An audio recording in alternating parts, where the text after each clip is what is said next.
another presenter that I would like to introduce, and this guy is one of my best buddies.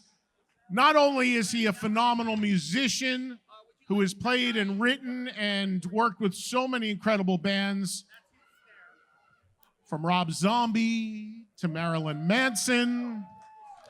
And these days he's in this band you may have heard of called Motley Crue. He's also the biggest Kiss collector in the world that I know, and one of the nicest people you could ever meet.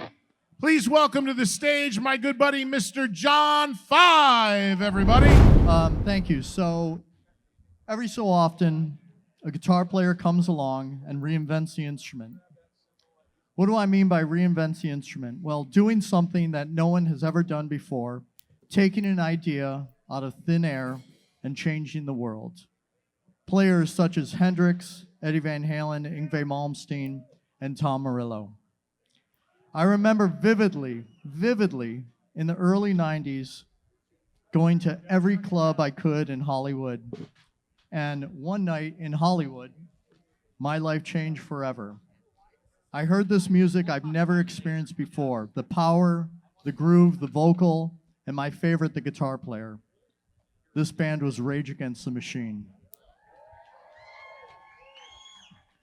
What Tom was doing was completely revolutionary.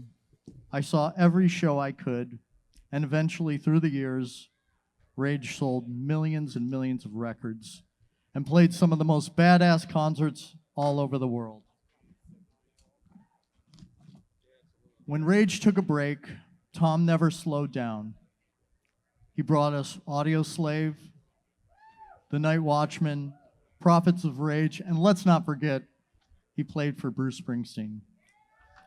In addition, Morello has been involved in various social, political movements and reminds us all to use our voices as well. Tom has played, he's influenced so many guitar players, me included. It's just unbelievable what he has done to influence so many amazing musicians. Tom is not just a guitar player. He has proven time and time again that music can change the world, and he has changed my world, that's for sure. So let us celebrate this remarkable musician. Please welcome Mr. Tom Morello.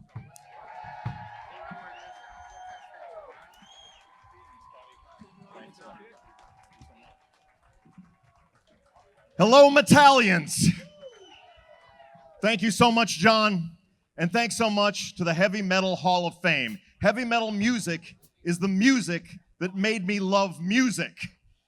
Metal was my first love, and I have too many awesome metal memories to mention. Seeing Gene Simmons belch fire at my first concert. Seeing Zeppelin rock the Chicago Stadium at my second. Tripping out, hearing Eruption for the first time. Watching Priest open for Kiss and steal every fan in the room. Losing my mind to Sabbath's War Pigs and later to Mob Rules. Calling up every radio station from my Harvard dormitory to request Looks That Kill after seeing Motley Crue open for Ozzy. Practicing guitar 8 hours a day staring at my Randy Rhoads poster. Everything about Iron Maiden's Peace of Mind and UFO's Strangers in the Night. Metallica just destroying the Monsters of Rock tour, and Slipknot's crowds looking like alien weather patterns. And of course, one of my favorite memories is arguing with Eddie Trunk at the Rainbow about Salty Dog and Pretty Boy Floyd.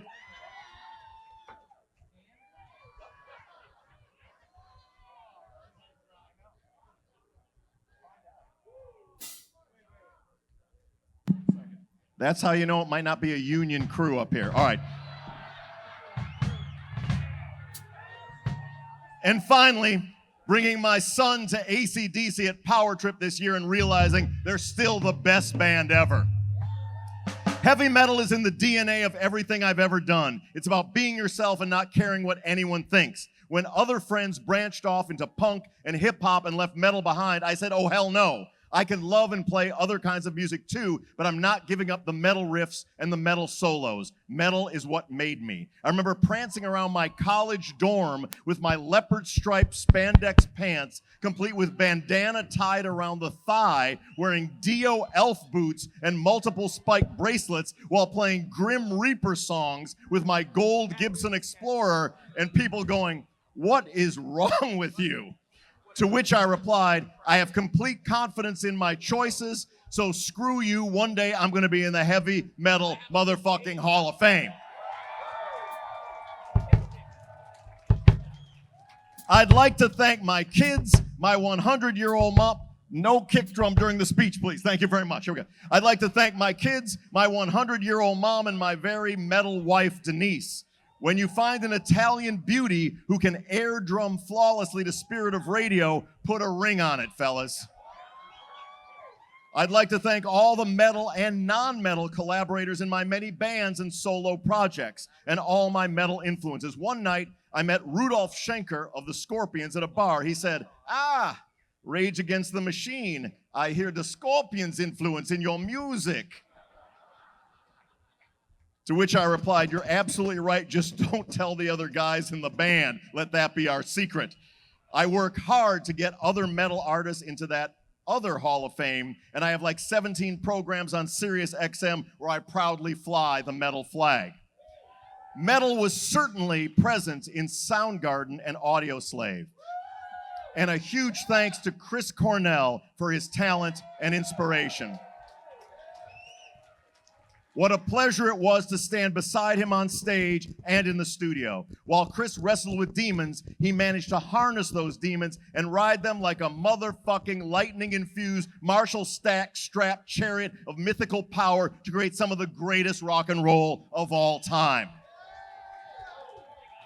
And while Chris was a friend and a bandmate from the first time I heard Loud Love, I never stopped being a fan of his. I'm saddened he is gone, but the memory of his unbridled rock power, his outrageously perfect hair, and most of all, his music is with us forever. Chris, your light will never be outshined. Love you, buddy. I will leave you with this, a very metal story about how Rage Against the Machine broke in the United States of America.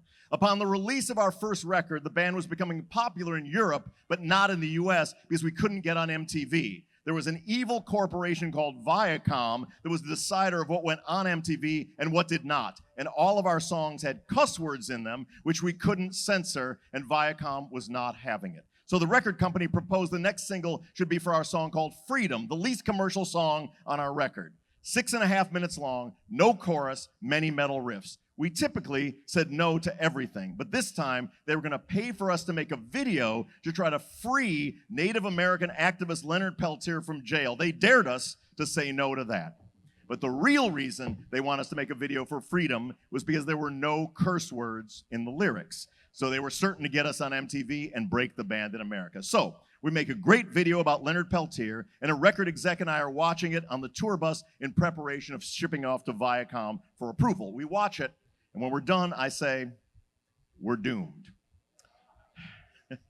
And he's like, "What are you talking about?" And he's indignant. And I say, "There is cussing in the video." He's like, "There is no cussing in the video. Our team of litigators have gone through the lyrics line by line." I'm like, no. The cussing's not in the lyrics. Zach makes an extemporaneous remark when the big metal riff drops and exclaims, "Bring that shit in." The exec's face drops, and he says, "We're doomed." Then I'm like, well, what if he's not actually saying bring that shit in? What if he is saying bring the shiteen? Shiteen is the Aztec word for freedom. We're not bringing the shit in, we're bringing the shiteen in. We are bringing the freedom in. The whole point of the song is we are bringing the freedom. The exec and I look at each other. Now, is shiteen really the Aztec word for freedom? As far as Viacom knows it is, because that shit, I mean that shiteen, got on MTV, and 30 million records later, the rest is history, and here I am tonight blessed to be in the Heavy Metal Hall of Fame. So hallelujah, let freedom ring, and fuck you, I won't do what you tell me. Thank you very much. I'd like to play some music for you now, if that's all right. Oh, thank you very much. Hold on one second.